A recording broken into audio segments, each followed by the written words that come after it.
السلام علیکم ورحمۃ اللہ۔ محترم سامعین و ناظرین، آج کا مسئلہ ہے کیا مسلم لڑکیاں ٹیڑھی مانگ نکال سکتی ہیں؟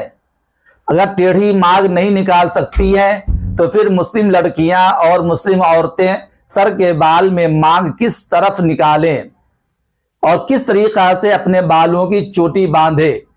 ایک مسلم خاتون نے کمنٹ کر کے مسئلہ دریافت کیا ہے کہ مجھے پتا چلا ہے کہ حدیث شریف میں یہ بات مذکور ہے کہ سر کے بال میں بیچ کی مانگ نکالنا چاہیے، جبکہ کچھ خواتین کہتی ہیں سر کے بیچ میں مانگ نکالنا یہ صرف مردوں کے لیے ہے، عورتیں بغیر مانگ نکالے چوٹی کریں گی۔ اب مجھے کنفیوژن ہے کہ کس جانب مانگ نکالوں، دائیں جانب یا بائیں جانب یا بیچ مانگ میں مانگ نکالوں؟ شرعی حکم کیا ہے؟ میری بہن کا یہ سوال بہت عمدہ ہے۔ دوستو، جواب غور سے سنیے۔ میری اس مسلم بہن نے جو سوال کیا ہے، سوال بڑا پیارا ہے، ہر ایک کو اس کا جواب سننا چاہیے تاکہ ہر ایک کا کنفیوژن اچھی طرح دور ہو جائے۔ آپ بھی سنیے اور دوسروں کو شیئر بھی کیجئے۔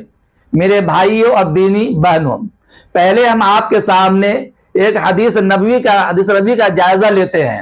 حدیث شریف میں نبی کریم صلی اللہ علیہ وسلم کے سر مبارک میں مانگ نکالنے کا ذکر موجود ہے، اور جن امور کے بارے میں نبی کریم صلی اللہ علیہ وسلم نے مردوں اور عورتوں کے احکام میں کوئی فرق بیان نہ کیا ہو، کچھ بھی فرق نہ بیان کیا ہو، تو یاد رکھیے اس حکم میں مرد اور عورت دونوں کے دونوں برابر ہوتے ہیں۔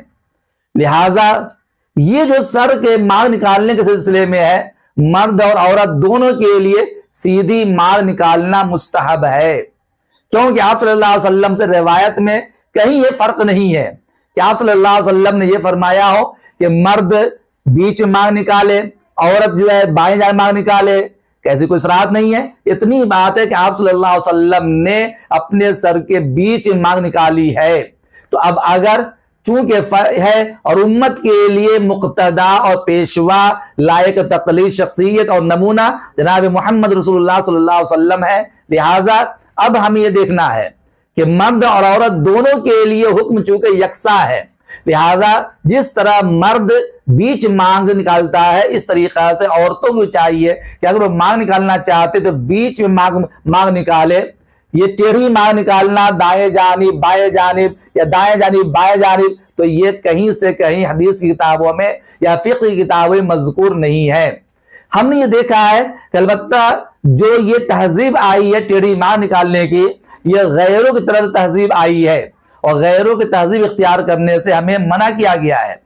اسی طرح آج کل بہت سی لڑکیاں فیشن کے طور بال کٹواتی ہیں، پیکٹ بال رکھتی ہیں، چھوٹے چھوٹے بال رکھتی ہیں، بڑے بالوں سے گریز کرتی ہیں، پتہ نہیں ان کے بال رکھنے میں کیا تکلیف ہوتی ہے، جبکہ عورت کی زینت جو ہے بالوں کے اندر ہے، لہذا اسے تو لمبے لمبے بال رکھنے چاہیے، بالوں میں چوٹی بنائے، یہ ساری چیزیں تو ہیں، لیکن بال کٹوانا ہے، پیکٹ انداز بال رکھنا یہود و نصارہ کے طرز پر، تو یاد رکھیے سراسر حرام ہے، قطعاً درست نہیں ہے۔ اور حضور اکرم صلی اللہ علیہ وسلم نے فرمایا اگر عورتیں مردوں کی طرح چھوٹے بال رکھتی ہیں، فیشن اختیار کرتی ہے، پیکٹ بال کٹواتی ہیں، تو یہ عورتوں پر لعنت ہے جو مرد کو مشابہت اختیار کرے۔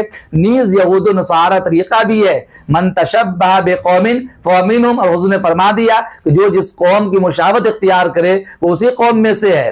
لہٰذا ہمیں چاہیے کہ ہماری بہنیں ٹیڑھی مانگ نہ نکالیں، اگر مانگ نکالتی ہے تو بالکل بیچ میں نکالے، اور اگر مانگ نہیں نکالنا چاہتے بغیر مانگ نکالے چوٹی باندھے، یہ شریعت کا حکم ہے۔ لہذا ہمیں فساق و فجار کی عادتوں کو اختیار کرنے سے پرہیز کرنا چاہیے۔ امید کرتا ہوں کہ مسئلہ میری بہن کو اور ان کے حوالے سے دوسری بہنوں کو سمجھ میں آ گیا ہوگا۔ اللہ تعالیٰ بہترین سمجھ عطا فرمائے۔ السلام علیکم ورحمۃ اللہ۔